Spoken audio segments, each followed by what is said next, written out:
प्यारे बच्चों, स्वागत है आपका एक बार से फिर वर्चुअल क्लासेस में।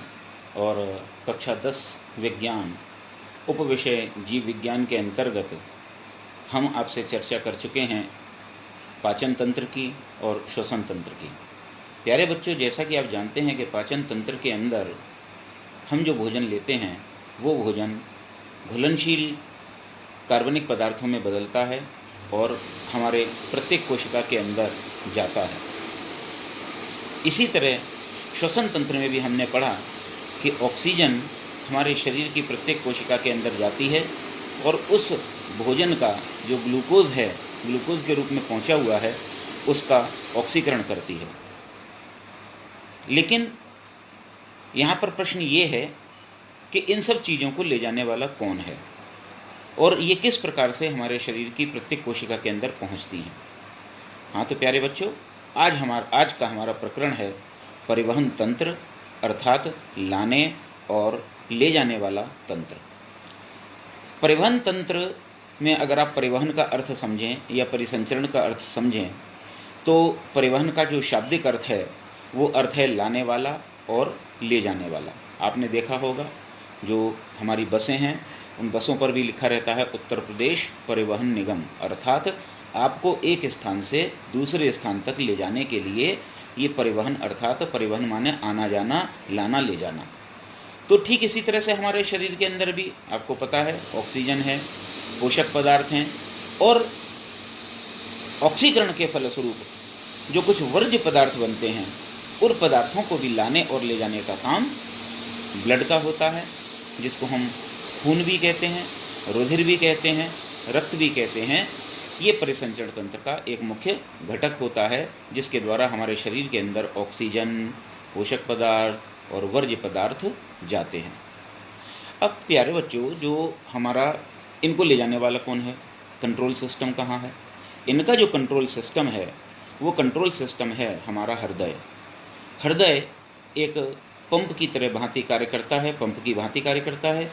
जिस प्रकार से आपने देखा कि आप अपने खेतों के अंदर जो पानी लगाते हैं तो आप देखते हैं लेजम का सहारा लेते हैं और एक पंप सेट होता है जो पानी को पंप करता है और उस लेजम के सहारे आप अपने पूरे खेत के अंदर पानी को पहुंचा देते हैं। ठीक इसी प्रकार से हमारे शरीर के अंदर भी एक पेशीय अंग है जिसका नाम हृदय है और ये हृदय जो होता है, ये हृदय रक्त को परिवहन करने में सहायता प्रदान करता है, रक्त को एक स्थान से दूसरे स्थान तक भेजने का कार्य करता है। अब परिसंचरण तंत्र या परिवहन तंत्र जो है वो जंतुओं में दो प्रकार का होता है।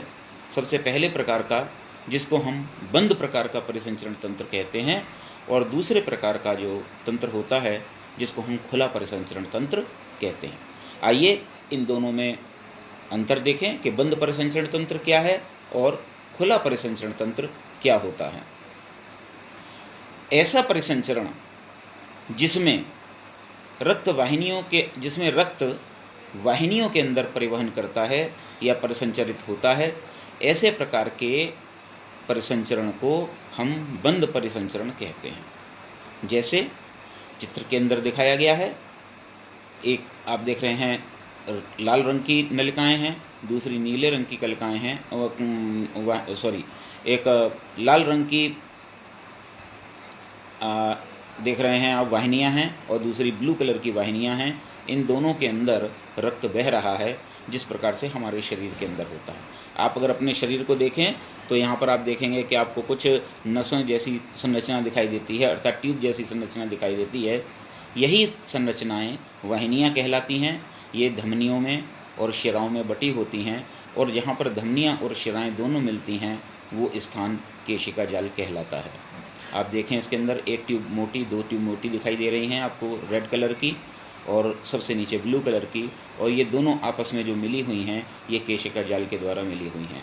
अर्थात मनुष्य और जितने भी कशेरुकी प्राणी हैं इन सब के अंदर बंद प्रकार का परिसंचरण तंत्र पाया जाता है, अर्थात रक्त जो है वो किसी न किसी प्रकार की वाहिनियों के अंदर या केशिका जाल के अंदर ही पाया जाता है और डायरेक्ट नहीं और बाहर नहीं निकलता है।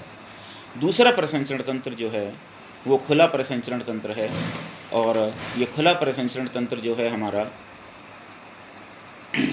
खुला परिसंचरण तंत्र अर्थात ऐसा परिसंचरण जिसमें रुधिर वाहिनियों के अंदर रक्त नहीं बहता है, अर्थात रुधिर वाहिनियाँ होती ही नहीं हैं, और रुधिर जो होता है फिर पूरे शरीर के अंदर पड़ा हुआ होता है। इससे क्या है, इसमें यह है कि जो अंग हैं वो सीधे रुधिर के संपर्क में रहते हैं, इसलिए ऐसे परिसंचरण तंत्र को हम खुला परिसंचरण तंत्र कहते हैं। ये आर्थ्रोपोडा संघ अर्थात कीट वर्ग के जितने भी हमारे जंतु हैं, इन सब जंतुओं के अंदर पाया जाता है। इनकी बॉडी कैविटी के अंदर रुधिर पड़ा रहता है और जो डायरेक्ट अंगों के संपर्क में रहता है और परिवहन का कार्य करता है। अब प्यारे बच्चों, एक और यहाँ पर इम्पोर्टेंट शब्द और एक परिभाषा आती है जो मनुष्य के शरीर के अंदर पाया जाता है, मनुष्य के अंदर पाया जाता है, जो विशेषता है वो है दोहरा परिसंचरण तंत्र। ये दोहरा परिसंचरण तंत्र जो है, दोहरा परिसंचरण का अर्थ क्या है कि जब एक ही चक्र में, यानी एक ही चक्कर में रुधिर 2 बार हृदय में जाता है, तो इस प्रकार के परिसंचरण को हम दोहरा परिसंचरण तंत्र कहते हैं। ये 2 चित्र इसमें बने हुए हैं, आप देखिए आपकी स्क्रीन पर 2 चित्र दिखाई दे रहे हैं। इन 2 चित्रों में आप देखिए कि एक साइड आपको रेड कलर के रक्त की दिखाई दे रही है और दूसरी साइड में आपको ब्लू कलर का रक्त दिखाई दे रहा है।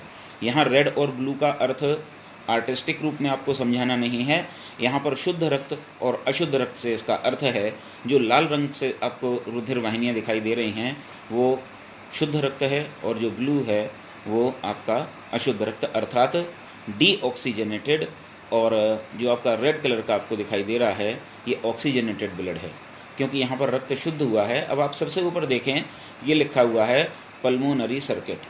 पल्मोनरी सर्किट का अर्थ ये है कि सबसे ऊपर की जो आपको संरचना दिखाई दे रही है वो फेफड़ों की संरचना है, और रुधिर आप देखिए, अगर आप रेड साइड से आप देखें तो सबसे पहले आप देखेंगे कि जो हमारा रुधिर निकला हृदय से हमारे, वो हमारे नीचे देखिए बॉडी के अंग हैं, बॉडी पार्ट्स हैं, इन बॉडी पार्ट्स में पहुंचा है और यहाँ तक शुद्ध रक्त पहुंचा है। शुद्ध रक्त के बाद जो ब्लू कलर की आपको केशिका जाल नीचे दिखाई दे रहा है ए पॉइंट पर, वो अशुद्ध रक्त है, और वो अशुद्ध रक्त फिर हृदय के दूसरे पार्ट में पहुंचा है, और वहाँ से निकलने के बाद फिर वो शुद्ध होने के लिए फेफड़ों तक पहुंचा।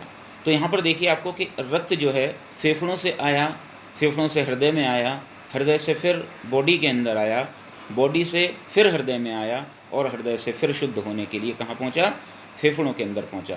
तो यहाँ देखिए एक ही चक्र में 2 बार रुधिर ने चक्र पूरा किया, 2 बार रुधिर जो है वो हृदय के अंदर घुसा।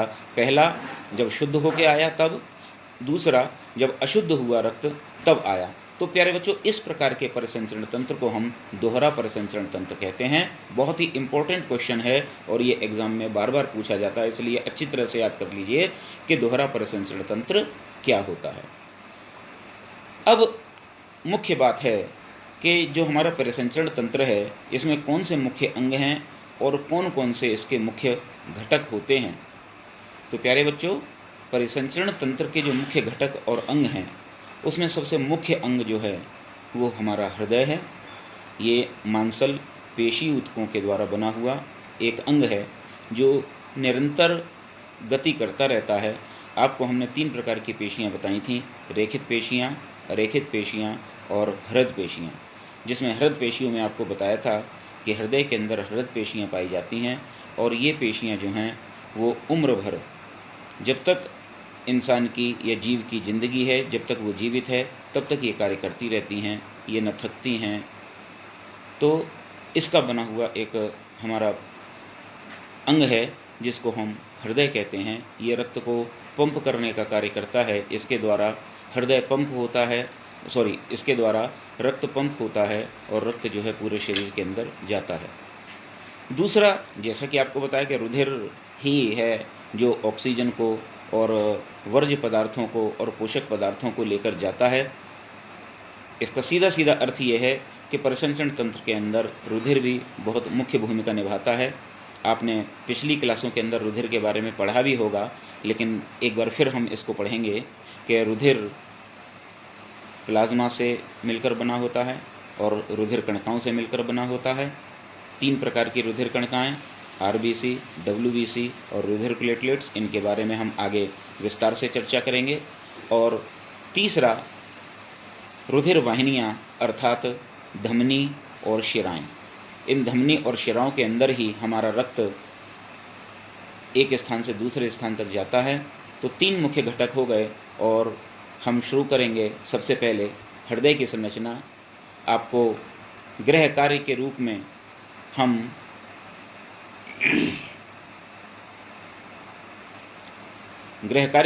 आपको हृदय की बाह्य रचना और आंतरिक रचना का कार्य दे रहे हैं। आप सभी इसको अपनी अपनी नोटबुक के ऊपर इन पॉइंट्स को भी लिख लेंगे और इन दोनों चित्रों को, हृदय की बाह्य संरचना और आंतरिक संरचना, जो कि बहुत इम्पोर्टेंट क्वेश्चन है, इसको आप बनाएंगे। और अगले वीडियो में हम आपको हृदय की बाह्य संरचना और आंतरिक संरचना के बारे में चर्चा करेंगे। तो इंतज़ार कीजिए अगले वीडियो का।